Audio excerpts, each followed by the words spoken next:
Owning lakefront property was always a dream of mine.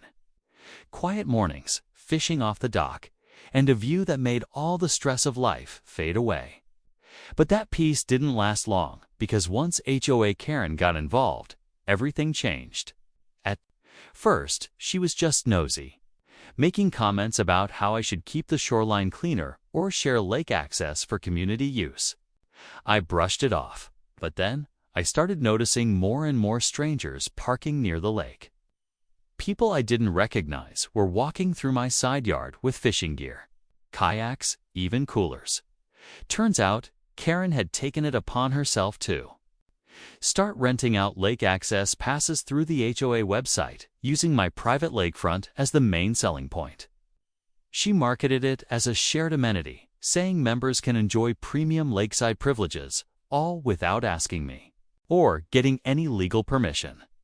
I found out when one of the renters asked if the paddleboards were included. I couldn't believe it. She turned my lake into her personal cash machine. When I confronted her, she claimed the lake was community adjacent and that she was doing it for the good of the neighborhood. But I had the deed. The lake and the land were mine, fair and legal. Still, Karen didn't back down. She doubled down, so I decided to hit back, not with yelling or threats, but with something far more permanent. And let's just say, Karen's Lakeview. It didn't stay open for long after that bizarre conversation with Karen. I went straight home and pulled out every document I had: land survey, property, deed, zoning maps, even the photos from when I first moved in. The shoreline, dock, and surrounding brush were all clearly within my private boundary. Not community adjacent, not HOA managed. Mine.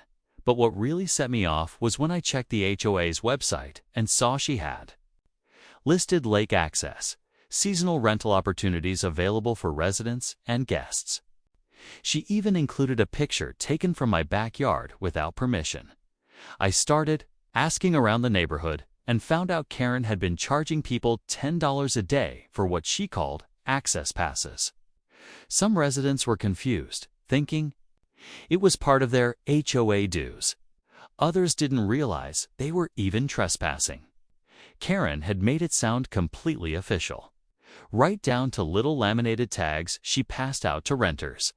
One neighbor told me he saw her leading a group tour by the waterline just the week before. She'd claimed the HOA had a deal with me to let members use the lakefront. I'd never signed anything, never agreed to anything. It was all a lie, and she was making money off it.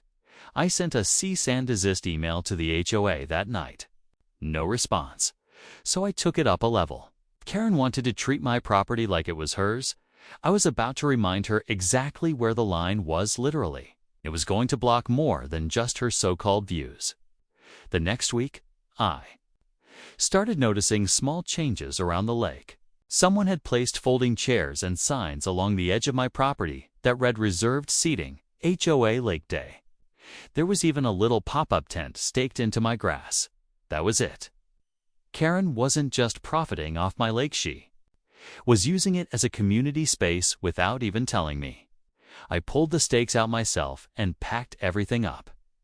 The next morning, it was all back. Like nothing had happened. I reached out to a few other neighbors who had unknowingly rented access. One of them, Josh, said Karen had promised him discounted kayak storage and access to lake amenities. He said, "I figured it was included in my HOA dues." I told him the truth, and he looked stunned. Turns out, Karen was running this whole scam without board approval. She had been using a separate payment account, not connected to the HOA's books. Meanwhile, the board meetings became tense. Karen dismissed every question and kept pushing this narrative about improving community value. She even hinted at a future dock expansion, which was news to everyone, especially me. That's when another layer unfolded. A neighbor down the street, Rita, quietly told me she'd seen Karen bringing in someone from a landscaping company to measure my shoreline. I didn't know what she was planning next, but it was clear she wasn't slowing down. So I started making plans of my own, starting with a delivery that would change her lake view forever. A few days later, a flatbed truck rolled up to my property carrying a load Karen never saw coming, an 8-foot-tall privacy fence built with treated cedar and thick enough to block sound as well as sight. I had filed the permit paperwork the moment I realized she was planning something bigger, and everything was approved. Since the lakefront was fully on my land and not part of the HOA's jurisdiction, I didn't need anyone's permission, not even Karen's. Still, I kept things quiet, till that first post went into the ground by noon. Karen was outside, pacing along the edge of her backyard, phone in one hand, HOA binder in the other. She kept pointing at the workers, yelling about lake visibility and community rights, but no one listened. The crew was hired, licensed, and moving fast. By the end of the day, the frame was already up, and the lake that Karen once claimed as a community feature was quickly disappearing behind thick wooden panels. The best part, I'd intentionally designed the fence with an artistic curve so from my side, it still looked natural and open, but from her side, nothing but solid wall. That night, I got 3 emails. One from the HOA, claiming I was altering shared visual space. One from a landscaping company Karen must have hired, requesting access to inspect drainage zones. And the last one from a neighbor I barely knew simply said, "Thank you. It's about time someone stood up to her." The next morning, I woke up to find a bright orange notice taped to my front gate. At first, I thought it might be another HOA letter, but it wasn't. It was from the county. A complaint had been filed claiming I was constructing a barrier structure without environmental review near a protected water feature, the lake. I stared at it for a solid minute before realizing what this meant. Karen wasn't just pushing HOA nonsense anymore. She'd gone to the county. At first, I panicked. But after reading the fine print, I noticed something strange. Complaint claimed the fence extended into the water line, which was completely false. I had triple-checked the boundary. Still, a county inspector was scheduled to visit in 48 hours. And if they found the fence in violation, I could be fined, or even forced to tear it down. That's when the second twist dropped. Rita, the neighbor who had tipped me off earlier, sent me a photo she'd taken from her upstairs window. It showed Karen and someone in a reflective vest, possibly the same landscaping guy, adjusting my property markers in the middle of the night with flashlights. They had tried to move the boundary stake a few feet closer to the fence line, just enough to make it look like I crossed the legal limit. Now it wasn't just a battle over lake access, it was a full-blown scheme to fake violations, twist rules, and take control of private land.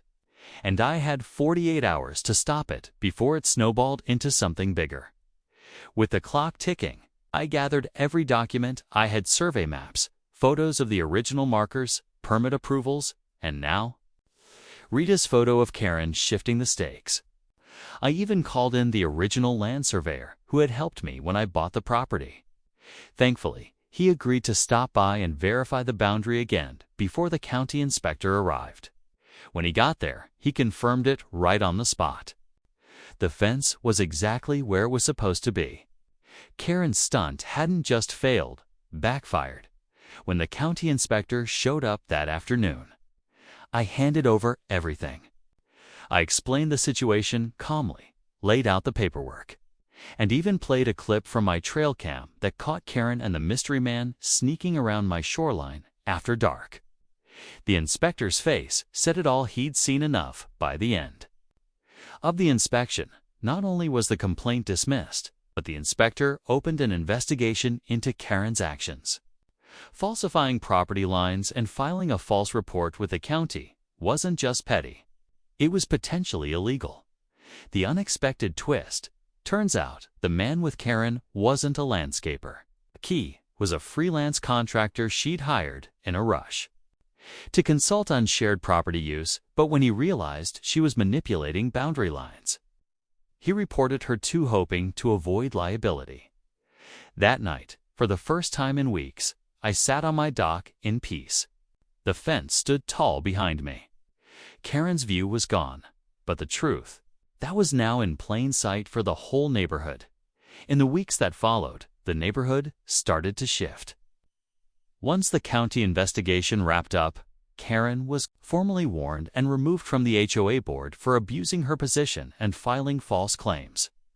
She didn't say much, just quietly packed up and moved out by the end of the month. No one was surprised.